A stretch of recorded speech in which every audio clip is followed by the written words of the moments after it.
শেহতীয়াকৈ সামাজিক মাধ্যমত বিশেষ চৰ্চা লাভ কৰা এখন বিশেষ ছবি। আৰু আপুনিও যদি গুৱাহাটীৰ সুন্দৰবৰীৰ পৰা জালুকবাৰী অভিমুখী ৰাস্তাত আহ যাহ কৰিছে তেতিয়া হয়তো দেখিবলৈ পাইছে সেই ছবিখন।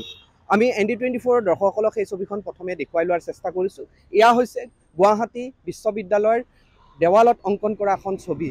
প্ৰথমে ইয়াত এখন দেৱাল আছিল, তাৰ মাজেৰে গছ এজোপা আছিল, কিন্তু ইয়াত এগৰাকী শিল্পীৰ চকু পৰিল আৰু সেই শিল্পীগৰাকীৰ নিপুণ পৰশত এয়া উজ্জীৱিত হৈ উঠিছে এখন বিশেষ ছবি।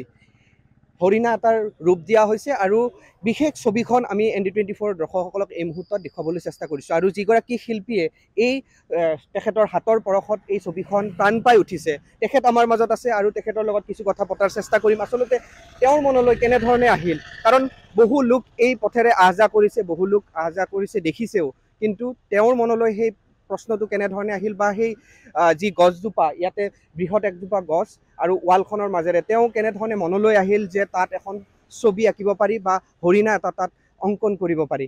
মই পোনপ্ৰথমে আপোনাৰ কাষলৈ আহিছোঁ। এই মুহূৰ্তত আমাৰ লগত ভেজাল আছে, তেওঁৰ হাতৰ পৰশত এয়া প্ৰাণ পাই উঠিছে। মই দেখিছোঁ এটা খুব ধুনীয়া এখন ছবি অংকন কৰিছে আপুনি, আৰু যথেষ্ট সামাজিক মাধ্যমত বৰ্তমান চৰ্চা লাভ কৰিছে এই ছবিখনে। কেনেধৰণে আপোনাৰ মনলৈ এই ছবিখন অংকন কৰাৰ আচলতে মনলৈ আহিল? মই এই ৰাস্তাৰে গৈ আছিলোঁ, হঠাতে দেখিলোঁ গছজোপা, আৰু গছজোপা দেখাৰ লগে লগে মোৰ এই শিংটোৱে মোৰ দেখি পালোঁ গছজোপা।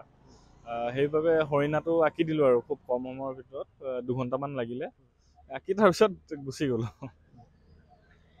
ইতিমধ্যে আপুনি বিভিন্ন ঠাইত বিভিন্ন দেৱাল অংকন কৰিছে। শেহতীয়াকৈ গুৱাহাটী বিশ্ববিদ্যালয়ত তেনেধৰণে এটা হৰিণাৰ ৰূপ দিয়াৰ চেষ্টা কৰিছে। যথেষ্ট সকলোৱে ভাল পাইছে এই ছবিখন লৈ। শেহতীয়াকৈ কেইবাগৰাকীও ৰাজনৈতিক ব্যক্তি হওক, আন আন প্ৰতিষ্ঠিত ব্যক্তিও প্ৰশংসা কৰিছে এই ফটোখনক লৈ।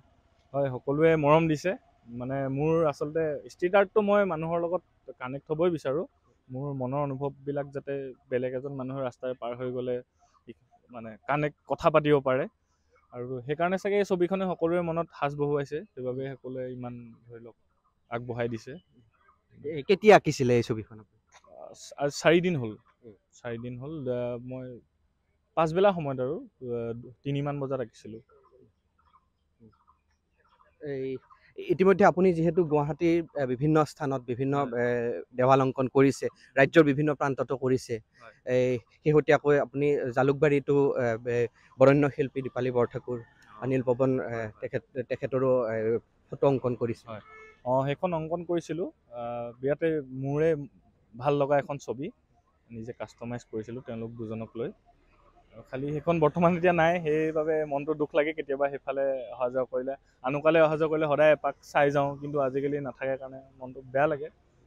বাকী কি ক'ম, কোনে মোহাৰিছে মানে আচলতে কোনোবাই ভাল কৰিবলৈ বাবেই মোহাৰিছিলে চাগে, কিন্তু যিসকল দুজন ব্যক্তিলৈ আমি অসমখনে গৌৰৱ কৰোঁ, যদি অসমখন ভালৰ বাবে তেওঁলোকক মানে মোহাৰাটো মোৰ ফালৰ পৰা মই বেয়া বুলি ভাবোঁ।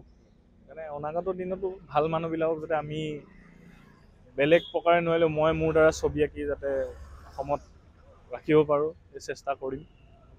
বিভিন্ন সময়ত আমি দেখোঁ আপোনালোকে প্ৰকৃতি ৰক্ষাৰ ক্ষেত্ৰতো এটা মেছেজ দিব বিচাৰিছে। গুৱাহাটী বিশ্ববিদ্যালয় সেয়াই দেখুৱাইছে, কাৰণ ৱালখন দিছে, তাৰ মাজেৰে গছডাল পাৰ হৈ গৈছে, সেইখিনি গছখিনি কটা নাই। আৰু আপোনালোকেও বিভিন্ন স্থানত তেনেধৰণে ছবি অংকন কৰে, কিন্তু কিছু লোকে আচলতে তাক ইয়াতে মোহাৰি দিয়াৰ চেষ্টা কৰে, বা কিছু অসামাজিক লোকেও তেনেধৰণে আচলতে তাত পিক তেনেধৰণে পেলাই নষ্ট কৰাৰ চেষ্টা কৰে। প্ৰথমে মই গুৱাহাটী ইউনিভাৰ্চিটিৰ মানে কৰ্তৃপক্ষক বহুত ধন্যবাদ জনাইছোঁ, কাৰণ তেওঁলোকে ৱালখনৰ নামত যে গছজোপা নাকাটিলে, এই বহুত মানে নহ'লে এইখন ছবি নহ'লহেঁতেন আজি। এই এনেকৈ গছজোপা ওলোৱাৰ বাবেহে এইটো, সেইকাৰণে বহুত ধন্যবাদ তেওঁলোকলৈ। আৰু সকলোৱে ভালকৈ ৰাখিব লাগে, আৰু কিনো পিক পেলাবলৈ, পোষ্টাৰ লগাব ছাইডত লগাব, ছবিখনৰ ওপৰতনো কেলৈ লগাব লাগে। কিন্তু এই নীল পৱন বৰুৱাৰ দীপালী বৰঠাকুৰ ছবিখন আমি কেতিয়াবা প্ৰায় মোহাৰোঁ, তাত মানে চূণ লগাই থৈ যায় মানুহবিলাকে, সেই বস্তুটো বেয়া লাগে। চূণ লগাবলৈ ছাইডতো জেগা আছে, এই ছবিখনত মানে মোহাৰিব নাই মই বিচাৰোঁ। আৰু বাকীটো এইটো ৰাজহুৱা বস্তু, যোনে যি টি কৰিব পাৰে, মই তাতনো কি ক'ম। মোৰ ফালৰ পৰা এটা অনুৰোধ। আৰু আমি জানো যে আপুনি ৰাষ্ট্ৰীয় ঘাইপথৰ উৰণ সেতু কেইবাখনৰ তলতো তেনেধৰণে চিত্ৰ অংকন কৰিছিলে, তাৰ ফলত আপোনাক ৰাষ্ট্ৰীয় যি ঘাইপথ প্ৰাধিকৰণ তেওঁলোকে বেনো কৰি থৈ দিছে। এই কথাটো অকণমান কৈ দিয়কচোন। মোক সেই তেতিয়াই মোক বেন কৰি থৈছে। এতিয়া চাগে মই যদিও কৰোঁ, যদি কেনেবাকৈ তেওঁলোকে পায় মোক উঠাই লৈ যাব চাগে, মই নাজানো, কিন্তু বেন কৰি থোৱা হৈছে বুলি মই জানো। এতিয়া অংকন নকৰে আৰু তাত? সেইটো কোনো কথা নাই, মোৰ মন যাব বা মোৰ অনুভৱটো যদি মই দেখা পাওঁ তাত, মই কৰিম, মই ভয় নকৰোঁ সেইটো। কি ক'ব বিচাৰিব শেষত? শেষত আপোনালোক সকলোকে ধন্যবাদ, আজি এইটো ছবিক লৈ মৰম দিছে। বাকী মই এনেদৰে আঁকি থাকিম ষ্ট্ৰীট আৰ্টবিলাক, মৰম দি যাব।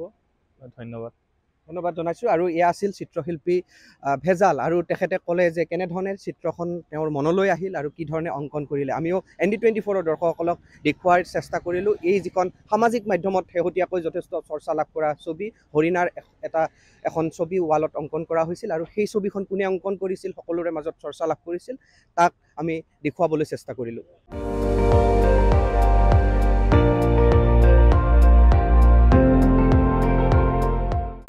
আপুনি চাই আছে ND24, সৰ্বশ্ৰেষ্ঠ নহয়, সৰ্বোত্তমৰ দৌৰ।